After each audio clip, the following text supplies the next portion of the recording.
Baiklah, Assalamualaikum warahmatullahi wabarakatuh. Di sini saya Rosyaf Tariantani dari kelompok 1 Sejarah Afrika akan menjelaskan tentang perkiraan waktu dan tempat peradaban di Afrika. Yang mana Afrika merupakan benua terbesar kedua di dunia. Kata Afrika sendiri diketahui berasal dari bahasa Latin yaitu Africa Terra yang berarti tanah Afri. Sedangkan kata Afri itu berasal dari bahasa Fenisia yaitu Afar yang berarti debu, atau juga dari suku Afrida yang mendiami bagian utara benua yang dekat dengan Kartago, atau juga dari bahasa Yunani yaitu Aprike yang berarti tanpa dingin. Afrika merupakan tempat yang tinggal yang dimana terjadinya garis evolusi kera menjadi berbeda dari protohuman pada 7 juta tahun yang lalu. Sehingga Afrika merupakan satu-satunya benua yang ditinggali nenek moyang manusia hingga sekitar 2 juta tahun lampau ketika Homo erectus berkembang. Adapun peradaban-peradaban kuno di Afrika adalah peradaban Kartago yang sekarang menjadi Tunisia, yang terletak di Afrika Utara, Aksum yang menjadi Ethiopia, Kus yang sekarang menjadi Sudan, peradaban kerajaan-kerajaan dagang di Afrika Barat seperti Ghana, Mali, Sohail, dan juga Benin yang berada di Afrika Tengah. Yang mana untuk Mesir kuno sendiri berkembang dari Wansa 1 3100 sampai 2890 di bawah pimpinan Firdaus Menes. Sedangkan yang selanjutnya itu perkembangan tingkat kehidupan dan karakteristik untuk masyarakat Afrika kuno, yaitu sekitar 20.000 orang di seluruh Afrika. Mereka hidup dengan mengumpulkan tanaman liar serta berburu. Lalu sekitar 1,9 juta tahun silam mereka mulai menggunakan peralatan batu. Sekitar 800.000 tahun yang lalu mereka mulai menggunakan api. Sekitar 100.000 tahun yang lalu, orang hidup di Gua Blombos di pesisir Afrika Selatan. Mereka mengumpulkan kerang untuk dimakan. Pada 75.000 tahun yang lalu, orang yang hidup di Gua Blombos mencampur mineral untuk membuat cat dan menciptakan gambar abstrak pada blok quartz merah.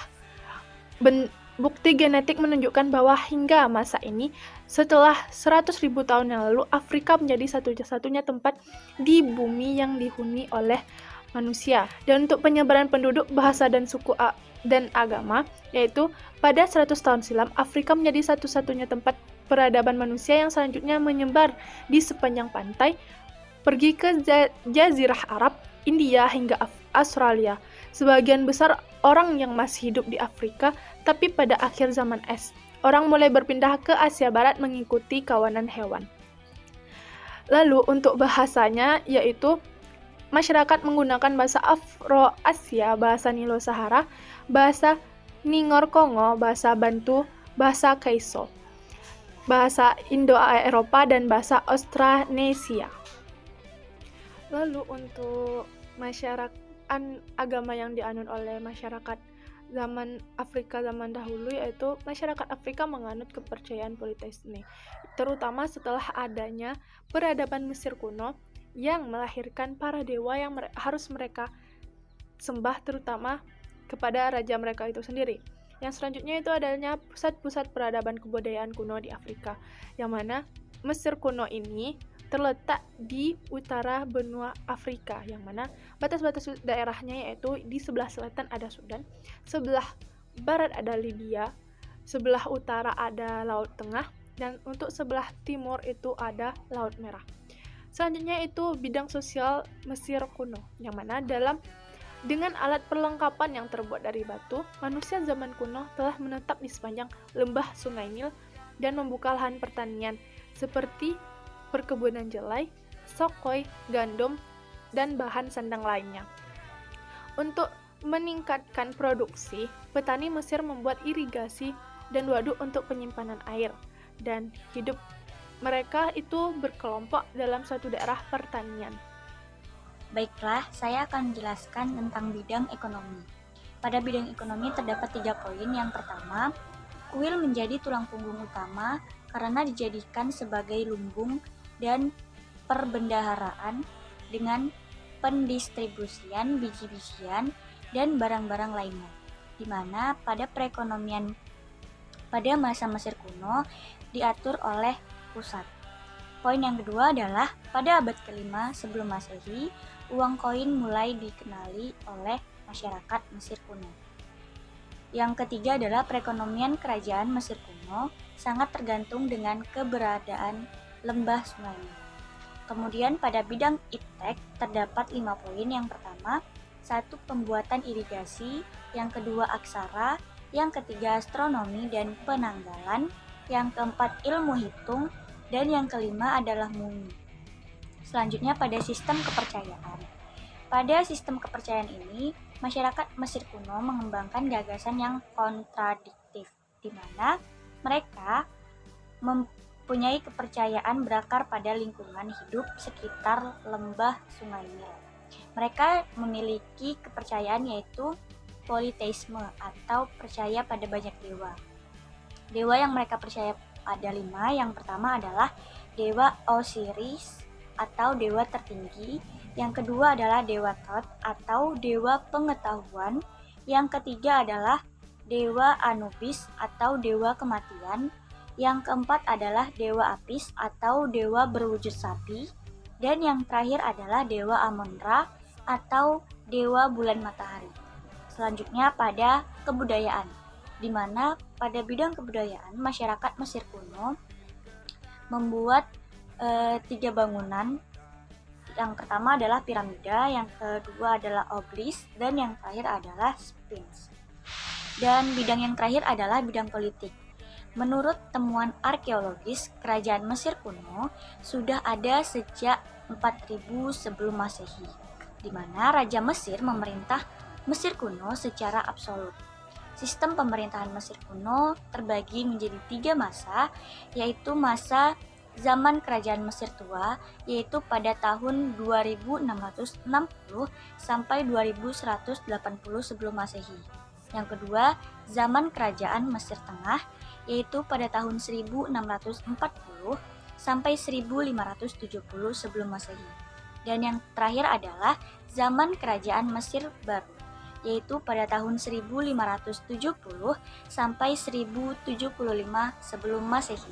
Melanjutkan materi yang dijelaskan oleh Cici, yaitu zaman kerajaan Mesir tua pada tahun 2660 sampai 2180 sebelum Masehi. Yang pertama, lahirnya kerajaan Mesir tua setelah Menes berhasil mempersatukan Mesir Hulu dan Mesir Hilir. Nah, diberilah gelar yaitu Nesut Bisi, yang artinya atau yang digambarkan memakai mahkota kembar. Yang kedua, dibangun piramida Saqqarah dari Fir'aun Djoser. Piramida di Gezeh, makam Fir'aun Cheops, Chifren, dan Menkawa. Kerajaan ini berpusat di Memphis. Nah, raja-raja yang terkenal pada tahun 2800 sampai 2700 sebelum Masehi adalah yang pertama Raja Khufu, yang kedua Raja Chefren, dan yang ketiga adalah Raja Menkaure.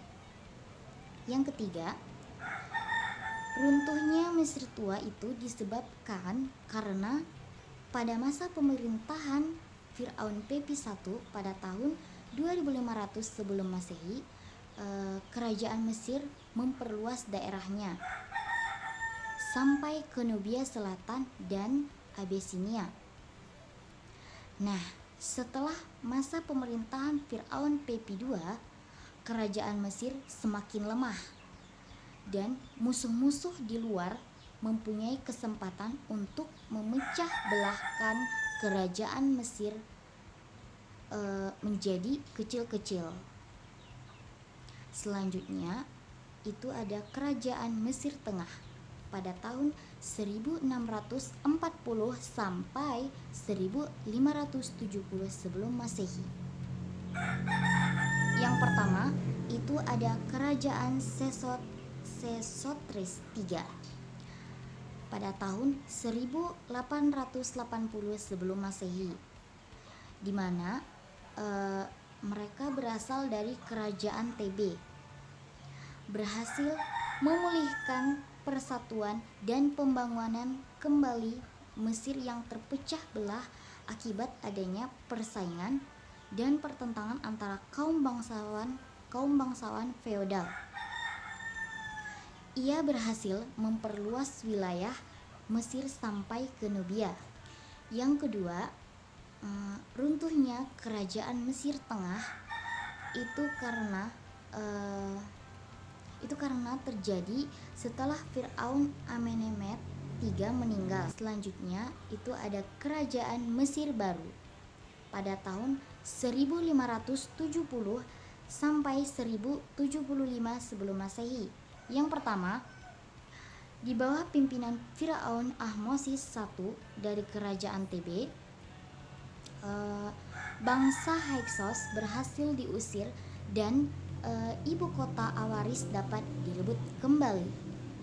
Yang kedua, itu mencapai zaman kemakmuran. Para petani dan pekerja hidup sederhana, sedangkan yang kaum bangsawan itu hidup mewah. Selanjutnya adalah peninggalan peradaban Mesir ada 3. Yang pertama, papirus. Yang kedua, piramida. Yang ketiga, jimat. Sekian penjelasan dari saya.